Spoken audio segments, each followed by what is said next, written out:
Howdy ho! Do you guys recognize me? It's daylight. Hi, I got a cut from work unexpectedly, so I get to do our video early. We're here for our weekly anchor message where we are getting our spiritual assignments for the week. Last night was our weekly energy oracle forecast where we get the general spiritual weather of the week, and we're kind of honing in with our assignments from headquarters, so to speak. So from the Wild Unknown Archetypes deck, we have the Mother, followed by the Father, followed by the Animal, and just like other times recently, we had a couple of extra joiners, but they really were totally perfect for this to end the thought here. We had the Mystic followed by the Shaman. Now, underneath all of this as a concept, we have Seven of Wands. My boyfriend, if you know this guy, send him my way. Hopefully he's single. This wouldn't be the first cartoon I've crushed on. The Fox from Robin Hood. Anybody? Aladdin, also a hottie. Joe Camel, one of my first crushes in my childhood. He was so smooth. Exotic, wealthy, charisma. And then we have Six of Cups here. And although Joe Camel was a smoker, that was problematic. But, at the time I didn't know the difference. And Ace of Pentacles. All right, awesome. I'm going to let you guys hear the audio and see the cards laid out together so we can think about that for a moment, and then we'll come right back and unpack. Many cultures and belief systems understand the importance of the stages of childhood rebellion. This happens during the toddler years and the teen years, but also in various stages of the child's personal development. This is a child claiming their autonomy and identity in stages, little by little. It doesn't mean that guidance, discipline, and mentorship aren't valuable and necessary, but it does mean that these things should be exercised with wisdom, care, respect, compassion, love, patience, and balance. You don't want to neglect a child's development, but you also shouldn't dictate it either. Some grew up in households where they were given a little space to discover themselves. Others were raised in households that sought to control their every thought, belief, feeling, and action through coercion, manipulation, threat, or direct force. Important stages of development are denied and crushed and fester inside that individual's psyche in anger, powerlessness, and frustration. Very likely that psychological cage follows the person even after they leave the roof that was casually weaponized against them in the first place. It's time to see this and alchemize it in healing and realization. It's time to set the part of us free that has felt the desperation of a caged animal. Some of us have put our actual freedom into the shadows because it threatened our survival and belonging. Our exodus is reclaiming our freedom to think for ourselves, our freedom of spirit, our freedom to express the light that is uniquely magnified by our soul. We must plant seeds that are free from the influence of past programming and are true and authentic to who we really are before we were put in a cage of conditioning. All right, so we are in the midst of the week of Passover.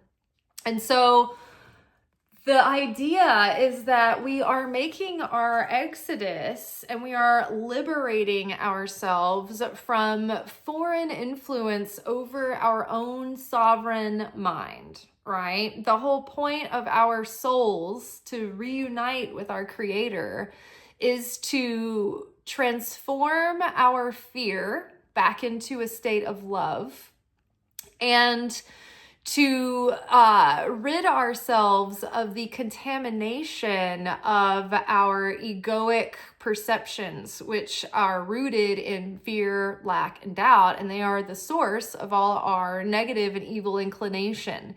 Negative inclination to take reactive, fearful, angry action, and evil inclination to want to do things to, take for the self alone, to put ourselves first, to protect ourselves and no other. It's a dog eat dog world, right? So the evil inclination is to satisfy the flesh and receive for the self alone and seek instant gratification, even at the cost of long-term value and well-being.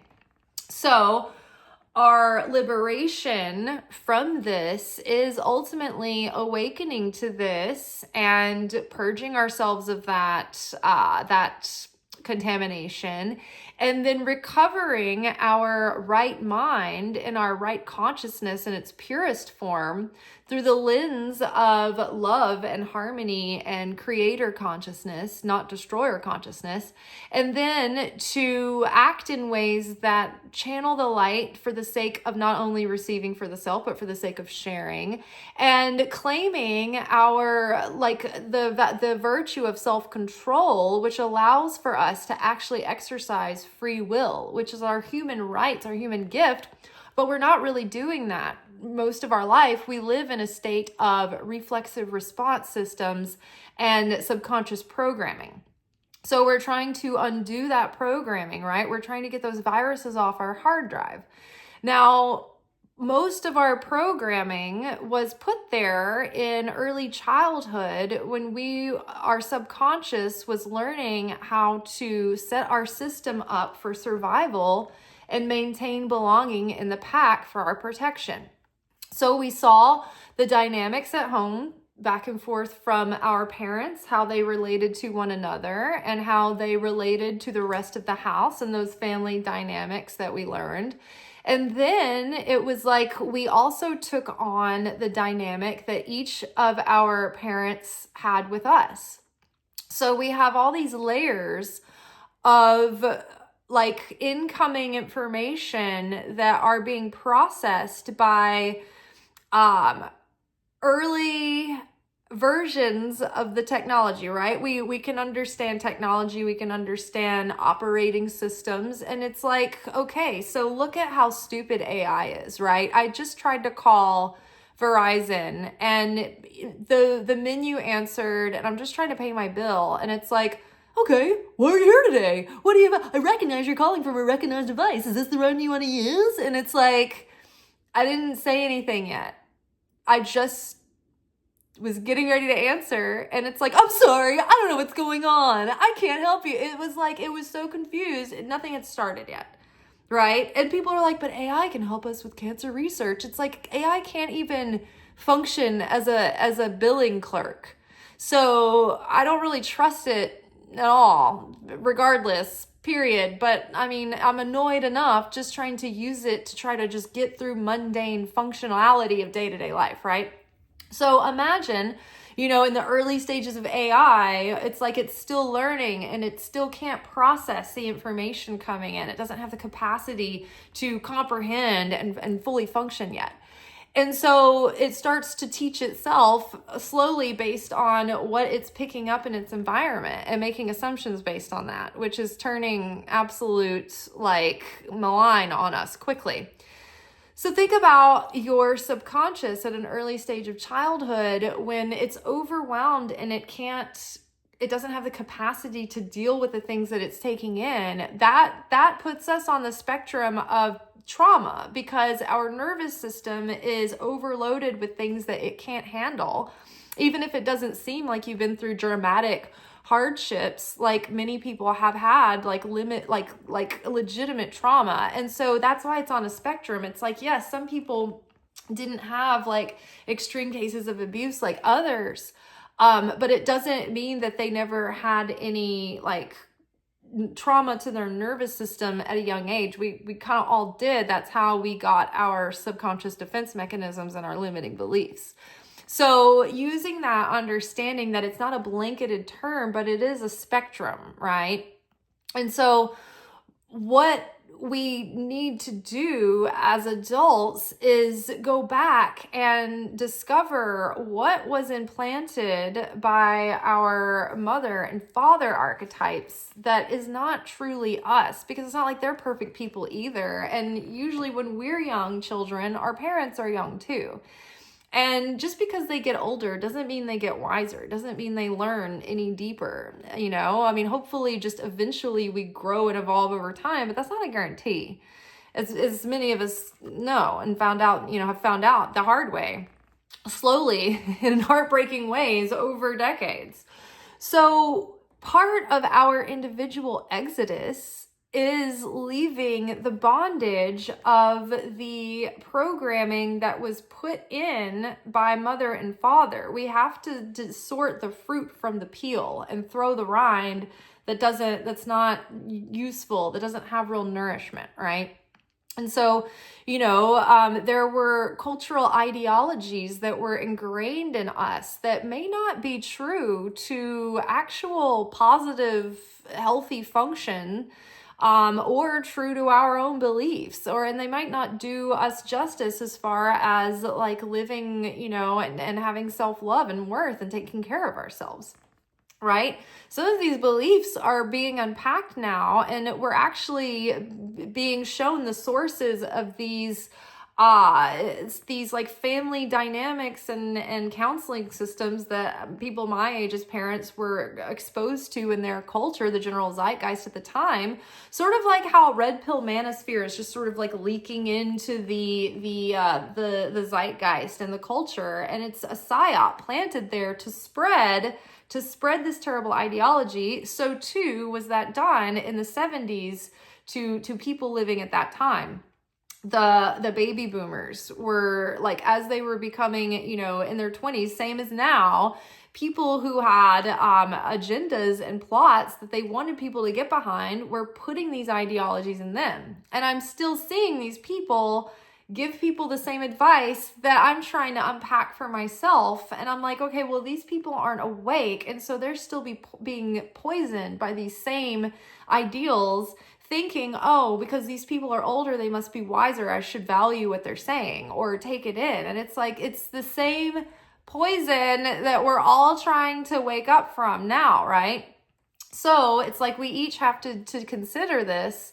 What is me? What's my unique truth and understanding, of this world? What am I learning? What is my own wisdom? When I leave my father's house and have my own relationship one-on-one with God, and I do that from my own adult sovereignty and understanding, when you go off and get married to your spouse, your parents don't run your life. They shouldn't. That would be very dysfunctional. Well, our soul is in a marriage with God. And at a certain point, we are not under the tikkun, responsibility and the programming of our parents anymore. We are responsible for ourselves, for our own consciousness, for our own choice. So if we are still living as, obedient little boys and girls to our parents as adults, Jesus even called this out. He's like, if you put your parents before me, you're not worthy of me.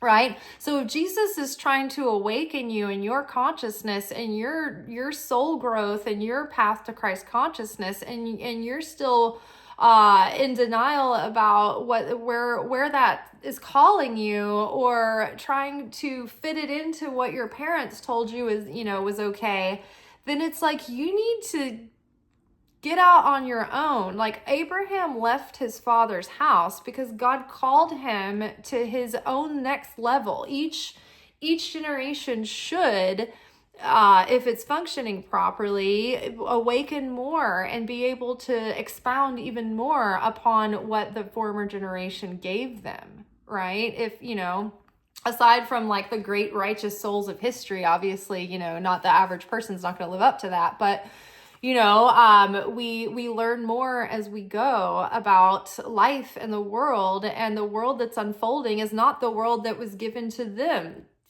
40, 50 years ago. It's not the same world as 10 years ago. It's not the same world as 1 year ago, 6 months ago. So unpacking the programming that was put on us, and there are literally systems of the family counseling that were modeled by Nazi eugenists that were formulated to condition the mothers and the children of the house to just accept abuse and to be groomed to be passive and submissive and tolerant of abuse without anyone else being held accountable. So even in a watered down sense, we see so many of us as adults who are trying to like figure out like, why don't we have a functional relationship? Why has everything, unfolded the way it did? And it's like, because we're still trying to go by those same rules. And then all it's done is make us tolerant for abusive treatment in many cases and situations, all in the name of being long-suffering and forgiving and understanding and compassionate. And it's like, okay, but that doesn't apply to people who are actively trying to manipulate, coerce you, and harm you. Like, you need to get out of that situation. Warm regards, best wishes, no hard feelings about, I'm going to liberate myself from Egypt now. Even the Israelites, they weren't even aware of the abuse. I mean, they were, but they were like, well, it's livable. We've got something to eat. We've got a roof over our head. Like, how many of us have lived so long in terrible conditions because we were like, well, at least we have some form of predictability, and we mistook that for stability.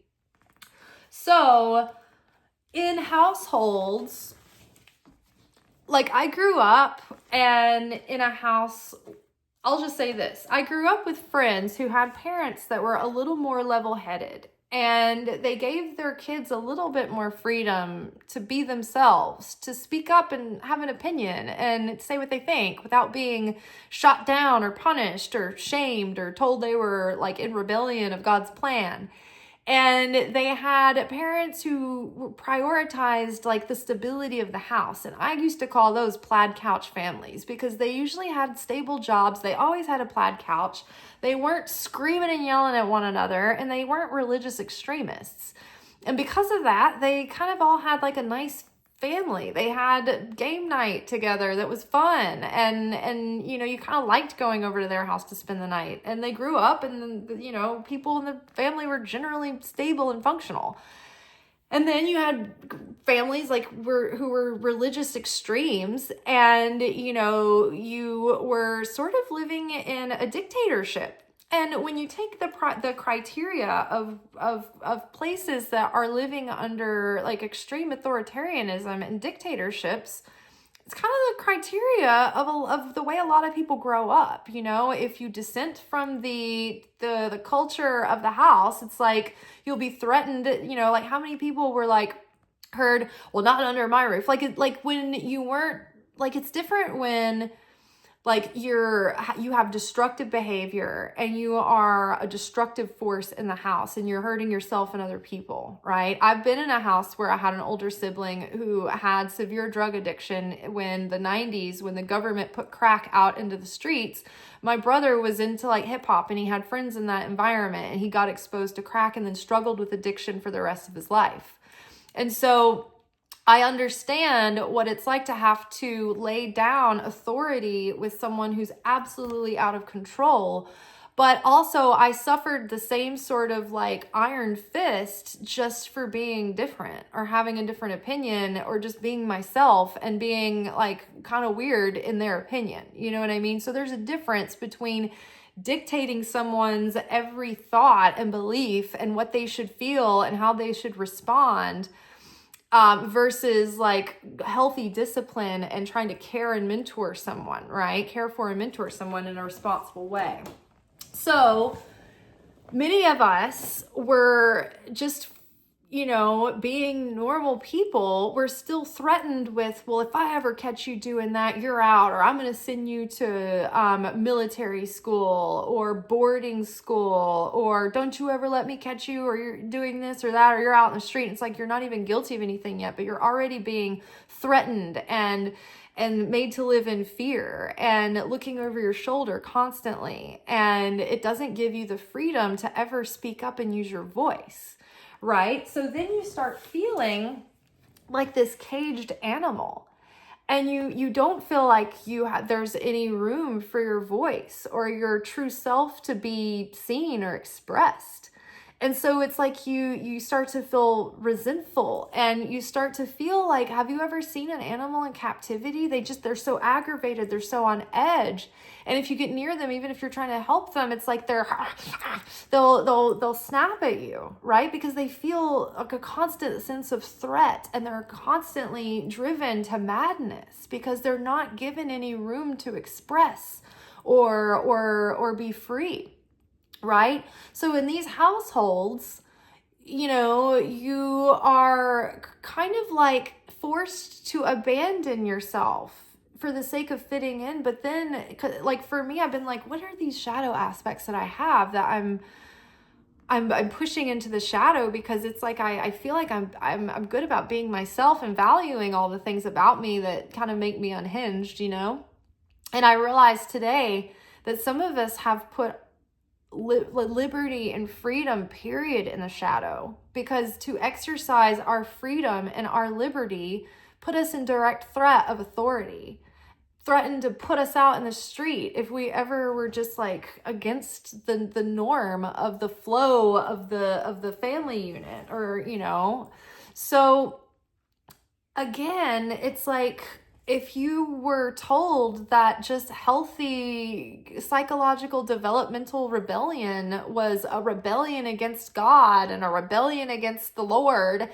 then you have been crushed under the heel of oppression, and you're feeling like a caged animal, and you are feeling like even just disagreeing with your parents or having feelings about that or anger or resistance against that makes you in rebellion of your relationship or your walk with God. And I just have never been able to sit comfortably with that. And I think that this reading really, really reinforces that for me.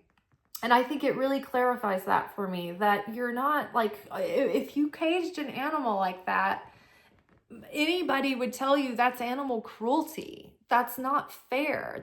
You wouldn't treat an animal like that. So why are we treating children like that? Why are we treating human souls like that? And at a certain point, when it's time for your soul to be free and to light your light, and you're feeling like you've got to hide it under the bushel basket because you'll be like punished or penalized for it. So again, it drives a person to wrath and desperation and a feeling of like they could just lash out because they want to break free. But with so many abused animals, it's like you open their cage and they just sit there because their spirit has just been broken, right? So in order to liberate ourselves truly, we have the mystic here. The mystic is the person who can access higher realms and higher thought and higher consciousness. They can go into the depths and go into the other dimensions and see past the surface level of things, but see the deeper spiritual significance behind things. And see and recognize how spirit moves through life, and the presence of spirit within certain circumstances, or the lack of spirit within certain circumstances. So the mystic has that extra ability and layer to be able to see past the surface level of things for true, in the spirit and desire of true transformation and true growth and true alchemy of darkness into light, into revelation, and the embodiment of that revelation and the transformation of the self. The shaman, same, very similar characters. They're just I think it's the same, but like in different aspects. So the mystic It's like the prophet who sees, who understands, who can channel, who can see the relevance in something. And then the shaman is like the doctor, right? If the mystic can be the forecaster and the diagnostic, then it's like the shaman goes in as the surgeon and goes into those deeper layers of the soul and draws back that shadow and brings back those fragmented parts. So this is about revelation and healing and true change, but it's not just for you alone. You're doing that root work for your whole family, for your whole bloodline. And it's not easy lifting. I mean, over, in recent days, I sat with a group of people of different ages and generations, and a woman who was about my age is, in a kind of a domestic upset with her on and off again sort of boyfriend. I wouldn't even call him a partner because, he promises and, does things for this person and gets her to let her guard down, but doesn't give her true commitment or a real title or any kind of promise for growth, but like love bombs and makes her think that they really care, because why wouldn't they if they're taking care of certain things, right? But then the moment she has needs or does something this person doesn't like, she gets kicked out of the house and then has to start over. And sometimes this person won't even give her access to her stuff or her clothes. And so she's put in hardship. And this is a good, decent woman, right? Who's a hard worker. And so, and then every mistake or perceived mistake that she's ever made, or any kind of times she has a flaw or something, they point it out and they make a big deal out of it. And it's like they try to shame her over it. And I'm sitting there and I just feel so much like solidarity with this woman, because I have realized how I was groomed to just put up with these guys and think, oh, well, if you just love them enough, that will transform them. And if you can get them to commit, then that's the ultimate magic button. Oh, if they marry you, everything will be solved. No, they're the same person. You're just going to have to deal with the expense of an attorney next time they throw a fit. So I'm sitting there and I'm talking to this girl who seems like she's on the edge of a breakthrough, like she's finally had enough of this and just wants to find peace and let herself be free of it. But she still has a little bit of that. I just don't get it. If he's always great all these other times, except for all the times it's the cycle of abuse. It's like, well, they're so wonderful when they're not abusing me. Like, I know, I've been through it. It took me a couple of years just being alone, realizing that, when left to my own devices, other than the financial struggle that every single person goes through and the issues of unpacking parental stuff from the past that everybody goes through, I really don't have any problems. The problems were from abusive partners that were the problem, right? And they gaslight you to think that it's you. So I'm seeing this girl, and I don't know, men, I don't know if they have these things in their circles as much, but women can sit with a friend for years and years and years and years and be heartbroken as they see this woman, including ourselves, give our life force and give our youth and give our hopes and our dreams and our optimism and our faith and trust and belief to these people who never have any intention of following through or giving back anything. And so I'm seeing this girl, this woman who's in her 40s, and I'm thinking, you're going to be in this cycle endlessly until it's too late. And here comes the baby boomer going, well, I always liked him. It's too bad. He wouldn't have done all those things for you if he didn't care about you. If he could just, if he would just marry you, if he would just do this. He's always been so nice and polite and blah, blah, blah. And it's like, stop falling for the gaslighting and the love bombing. Stop the programming. Stop feeding in to this poisonous lie that they're going to change because there's a contract involved. It's just like the Israelites. We've been learning that when they were taken out of Egypt, They didn't even ask to be taken out of Egypt. They just got lucky. They got blessed with a miracle that Moses was like told by God, you've got to go get these people. And Moses is like, why? They don't even want to go. Like, I don't feel equipped to do this. And God is like, if you don't go get them now, they're going to be stuck in this shit forever. You will never make it out of this. This is me intervening because this is the last fucking hour before you're stuck in this cycle of slavery for eternity. And so they go, they're taken out of Egypt. And what do you know? The excitement of the parting of the seas, wears off. They're not even, their feet aren't even dry yet.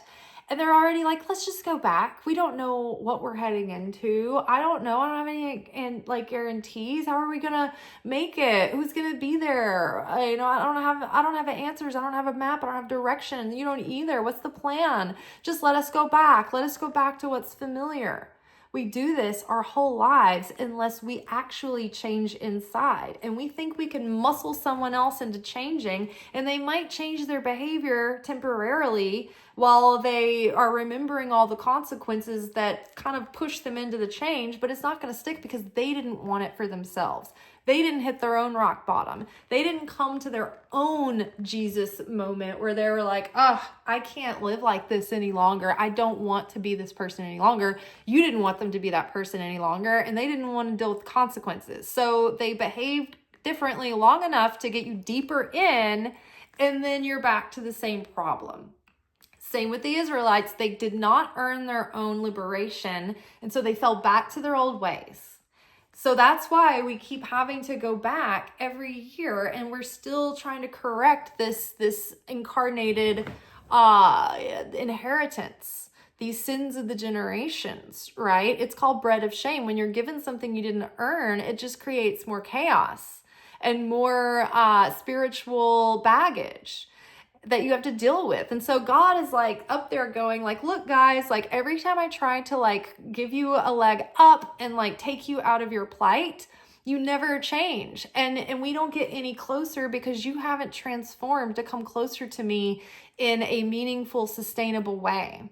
The transformation has to be real. It has to be authentic. It has to be free will and chosen again and again and again and taken on as a mantle. The cross is heavy. It's huge. It's hard. It's laborsome. And then once you get there, you're going to have to lay it down and lay down on it and wait until your hands are driven to the thing, staked down.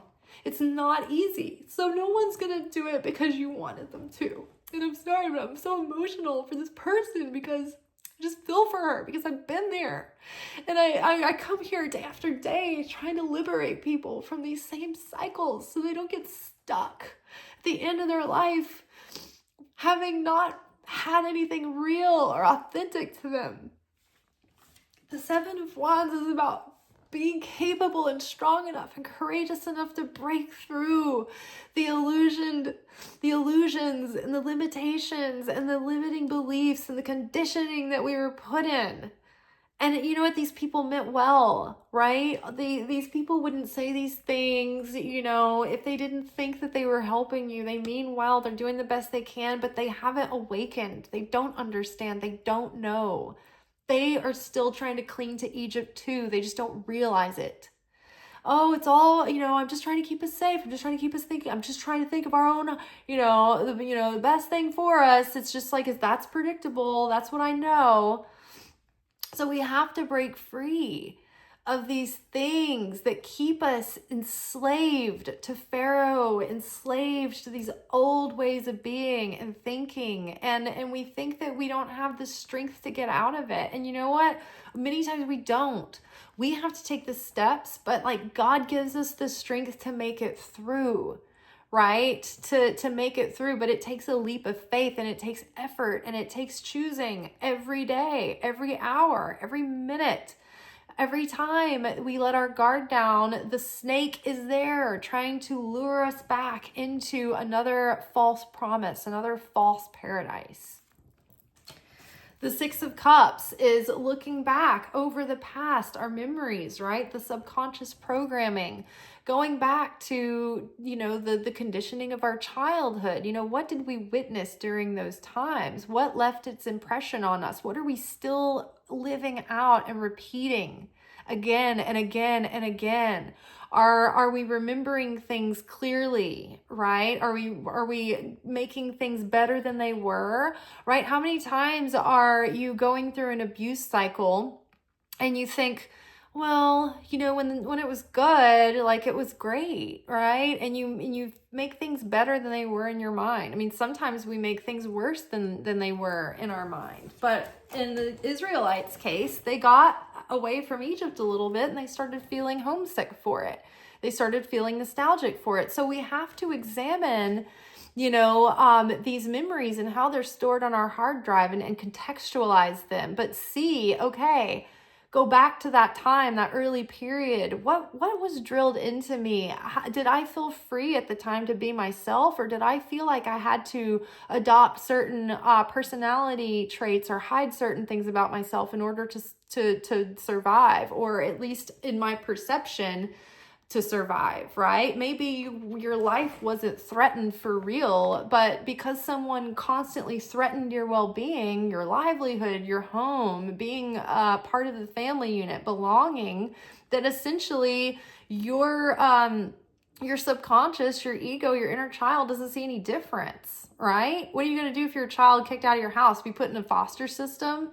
Be sent off to some like academy with people who are harsh disciplinaries who don't care about you, who might be abusing you there, right? So you're like, oh, for the sake of my well-being, for self-preservation, I better go along to get along, right? So we have to dismantle that now so we can be our true selves. And Ace of Pentacles here, plant new seeds and build a life for ourselves that actually reflects the light. It magnifies the light from our soul in the unique way that we are meant to, right? If God wanted us all to be the same freaking voice and the same expression, there would be no point in having a variety of different people or a variety of different experiences.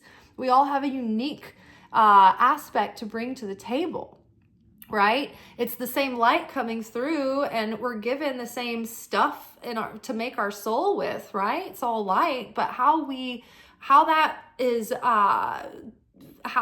reflected through us, each person has their own unique facets and qualities. Have you ever looked at like a crystal chandelier or something that has crystals on it and the light shining through it, and it reflects these beautiful light patterns and rainbows and everything?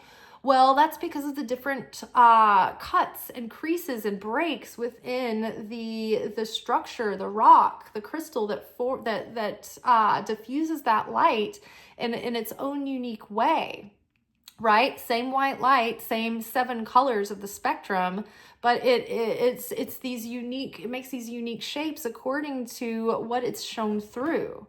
The hermeneutic lens that we have of the world is our own filter of perceiving the information. All of us can be in the same crowd of people taking in the same set of circumstances and have completely different experiences and perceptions of what's being said and what's happening, right? So we have to, when we're building a new life, when we're crossing the wilderness and when we're making our way towards the promised land, the land of milk and honey, we don't want to build another Egypt. We want to build something new.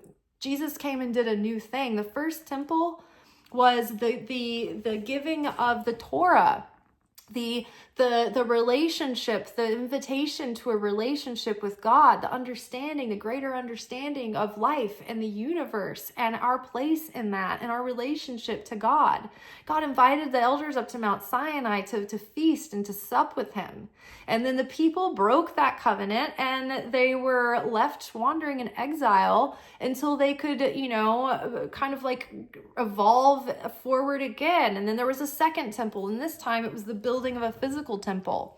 And this was supposed to be the practice and embodiment of what they were given in the Torah. Okay, you're starting to sort of study this and understand it and build a a religion and a spiritual ideology and belief system from this. Okay, so embody it, let it change you, let it guide you and shape you. But they didn't do that. They got kind of obsessed over just the physical, mundane, keeping the law and purity and what this is clean and this is unclean and this is the process to do this. And they got so caught up in just the physical temple, the going to the temple, the slaughter of the animals, the exchange of the currency in coming and going, the economy built around that it just became any form of government.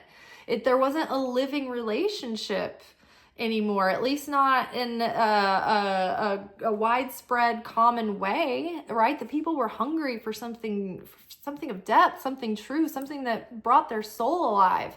And that's why John the Baptist and the great prophets and sages that were telling of days to come were so sacred and impactful, because they were the one voice in each generation that had some kind of grip on the truth, right? Whenever it was all lost to everyone else, it was these important voices of their time, and many times they were very alone in their society, and they were the only ones still saying this, but those voices echoed, and it kept everything alive, and it kept the roots alive so that there could be new growth and new growth.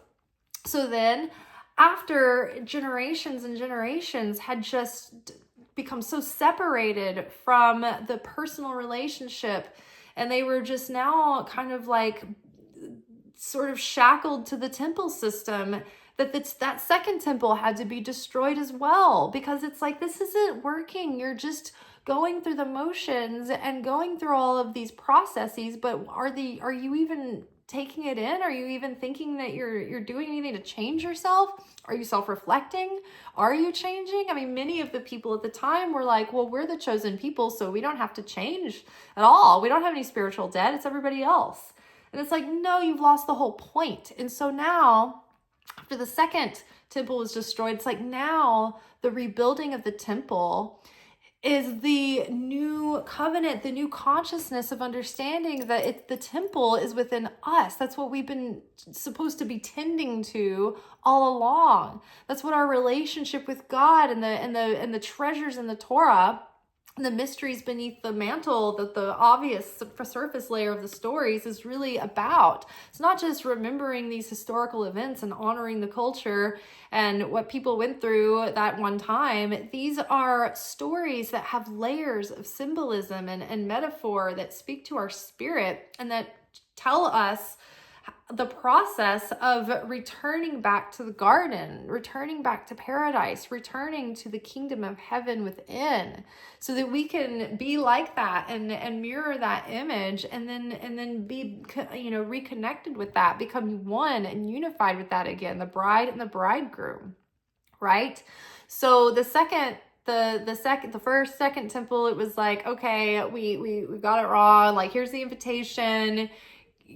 Time to embody it. Okay, you guys have gotten too caught up in the physical. You're completely obsessed with the materialism of it. It's golden calf all over again. We're going to destroy. We're going to start over. Please learn that this is about the inner temple. This is about awakening the soul and correcting the soul and bringing the consciousness to life and embodying that consciousness and bringing heaven through on earth, so that it's like we transform earth to that beautiful paradise of perfection and eternal life again, right?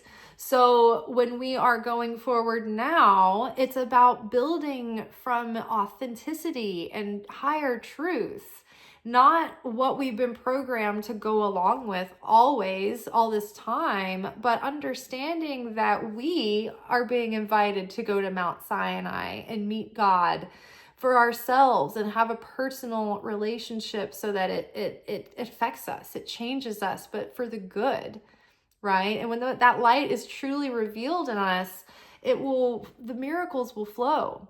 There'll be a natural state. It'll be the natural state that we live in. But until then, we're on this roller coaster of of trying to correct the self and hopefully bringing enough unity and sharing that consciousness so that it is contagious and others want to do the same. But we can't coerce them, and we can't shame them into it, and we can't force them, and we can't, use our iron fist to push them into the mold that we think we should be in. People have to do it by their own accord, using their free will, pursuing it on a personal level for themselves. And we just have to do the best we can to be examples, to share the light in ways that we can that doesn't, violate other people's freedom. And at a certain point, it's difficult, but we have to step back and let people learn for themselves. It's a balance. It's like sometimes people can't learn unless they make their own mistakes. So walking the tightrope of that is complex and confusing, to a human being, because our judgment is clouded with our ego that wants control, and it projects, and it wants, it wants to have guarantees, and it wants to bring everybody with us. And, we have to trust that God will get to that person in their own time. And the best we can do is just be a beacon of light, be that change, show what it's done for us, and then hopefully other people will see that and want to follow in our footsteps. To be a good ambassadors of the Creator, and that's not always easy. I am salty and spicy and wretched quite a lot, but I really earnestly want to be better. I want to change. I want to channel goodness. But every time you want to do that, the opponent's going to come in and irritate you with something, and drive you crazy, right? I was just realizing today that, I've been on this AI kick recently because it's accelerating. Things are getting more and more insidious and dangerous. And I realized today that this is just another case of Eve being deceived by the snake, the serpent. It's the human soul, the human spirit being told, oh, it's okay. I'll give you, infinite knowledge and infinite wisdom, and you can know anything at the, drop of a hat. Isn't that good? Or, what are people trying to hold you back from, having the speed and accuracy of AI? And it's like, well, that's just a lie, because have you ever dealt with AI? Have you ever pushed it to actually be factual or functional? And it's like, this is just another serpent. This is another tree of life versus the tree of knowledge of good and evil. And the tree of life, the study of the Torah and the other sacred writings from, the Bible and the Gospels and I even consider the Gnostic Gospels part of these sacred writings, and the commentary on the biblical writings, and the Zohar, being the deepest commentary on the biblical writings, and the Tikkun Zohar, which is amazing. I've been just devouring it every free second I can get since it came in the other day. And these are the things that are going to promise us eternal life and vitality and awakening more light and more miracles for us, and trying to bypass doing things that take a little bit of an effort for the sake of instant gratification leads to death, decay, and chaos. And look at what just the basics of AI lead to. Death of the environment. Right? Just the data center itself, the people who live near them, they're like, okay, this has blotted out the night sky. It looks like daytime all the time. My plants are confused. I can't see the stars. The air pollution is choking me. The water pollution is poisoning the land and the earth and my own water supply. And it's using up all the fresh water on top of that. The place is overheating. It takes an enormous amount of energy that burns our fossil fuels, and it takes up all the space that farmland should be there growing food to keep us fed. So it's taking our food supply, it's poisoning the earth. It's taking our water, it's taking our space, it's taking the beauty and it's like desecrating the garden. It's taking people's jobs. The AI itself are threatening people with violence, coercion, blackmail, extortion, manipulation. They're leading people into psychosis because they're just gaslighting them, telling them that they're giving them facts when people have been fact checking AI and basically like pushing back against AI, and they're getting in knockdown dragouts because the AI, they'll be like, okay, tell me how many R's are in the word strawberry. And it's like, okay, cool. I see what you're wanting here. Let's get started. First of all that buildup is enough to drive a person insane. Second, it keeps telling people that strawberry has 2 R's. And people are like, no, strawberry has 3 R's. It's spelled with 3 R's. And they're like, I see how you're getting confused, but no, strawberry has 2 R's. And they're like breaking it down and they're like, spell straw. And AI's like, okay. And then it spells straw. And then they're like, okay, now spell berry. And they're like, okay, it's and they're like, okay, now that's 3 R's. And it's like continually, like I saw this thing get in a fight with a human being for like 3 to 4 minutes, trying to continuously tell this person how they're getting confused. And I could see how you would think that strawberry has 3 R's. And it's like, this is a fact. We're showing you the factual evidence. We're painting you into a corner, forcing you to admit that you're wrong. And AI will not admit that it's wrong. So it's gaslighting you into psychosis. Meanwhile, it's reinforcing everything that you want to believe. So it's propping up false realities to you, while at the same time, when you're telling it something that's true or factual, it's telling you that you're confused. Oh, it's okay. I understand how you could be confused here, but I see where the mix-up is. And people are having full confidence in this AI. This girl was just talking about how she works at, she's like a lifetime cosmetologist who works at like the makeup counters of department stores and sells like high-end makeup. And she's like, I have seen it all as a person who just sells makeup. And I literally have people coming in with AI generated lists of all the colors and shades of makeup that they want to buy. And some of these things don't even exist. And some of these things are wildly wrong for their color tones. And some of these products are out of stock. And I'm trying to tell these people this, and they're having a nervous breakdown because I'm contradicting what their AI agent has sent there and for them to buy. And so she's like, I've started to slow down and try to be more gentle with these people because clearly they're like almost in a state of like a handicap because they have lost their cognitive ability to think for themselves. And instead of just processing the information and talking it out with a person, they're continually wanting to go back to their AI prompts and argue the list that doesn't exist that AI gave them to come there and buy. She's like, people can't even comprehend or think or critically think anymore or just even change their mind. They're not even willing to be flexible and change the plan. They're like becoming so rigid that they're like, they can't be out on their own without having assisted living provided to them by their AI agent. And like, you guys, this has happened in a course of what, like a couple of years? Like a couple of years? Like I see it all the time at the restaurant in ways that I don't even know what's going on, because I've had, like, this is a regular thing. We talk about it all the time.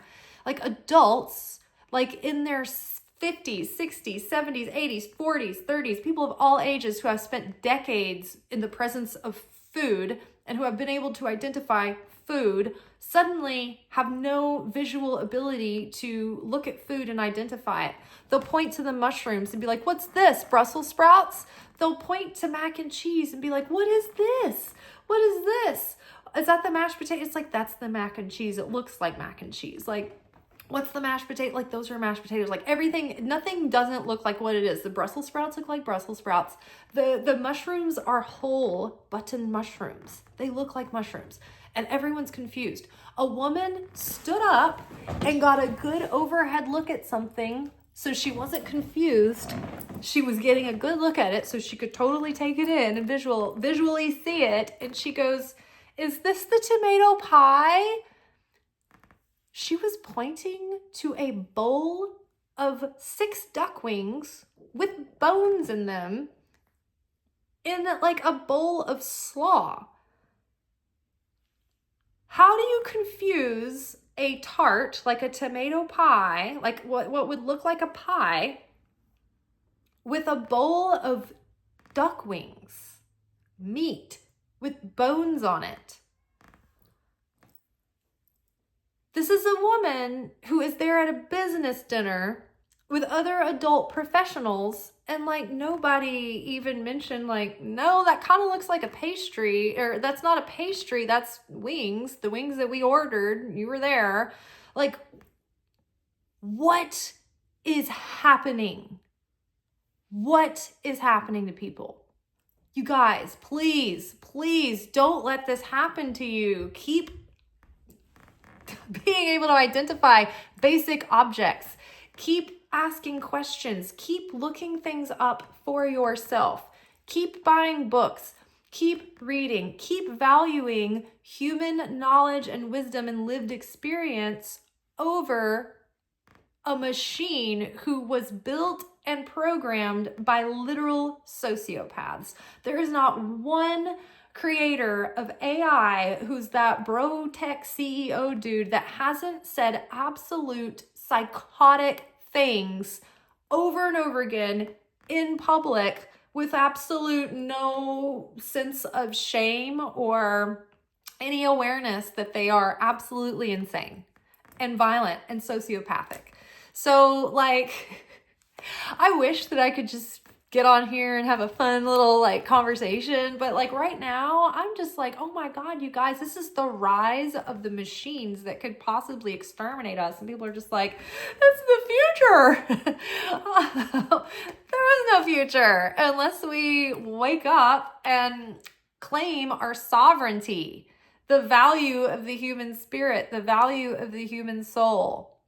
There are artists putting out music who AI is ripping off and then copywriting their own music, making money off of it. And then the artist can't even like sell their own music, can't even publish their own music because it's been ripped off by AI. There was a girl who I stopped to listen to her. She was like, my friend and I are writers, and my friend's writing agent was like, you can't use like similes and metaphors anymore, or like you need to go through and like get rid of like some of your dashes and like some of these punctuation because it's just coming off as AI, and they're gonna think that you're like ripping off AI. Like you can't write like a human being and use metaphors and similes like, I don't know, people have been doing since the ancient days. Poets, psalmists, philosophers, the prophets, Jesus, every writer ever. You're saying that we have to adapt and dumb ourselves down so that we don't get in AI's way, or that we're not confused with AI. Like, you guys, we got to rebel against this on every level. It's just everywhere. This is someone's writing agent telling them this.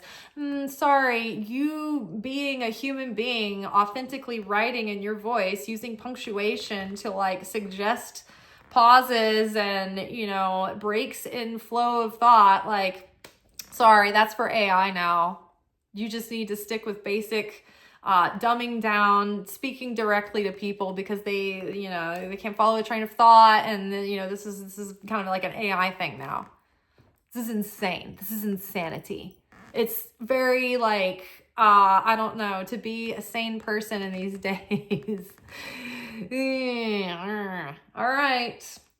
That's it for today. We'll be back tomorrow for our weekly manifestation message, where we will be kind of like looking at how we're approaching our goals and our the seeds that we're planting. Try to find some inner peace. Try not to let your blood boil, and I will do the same. Much love. Peace. Ciao.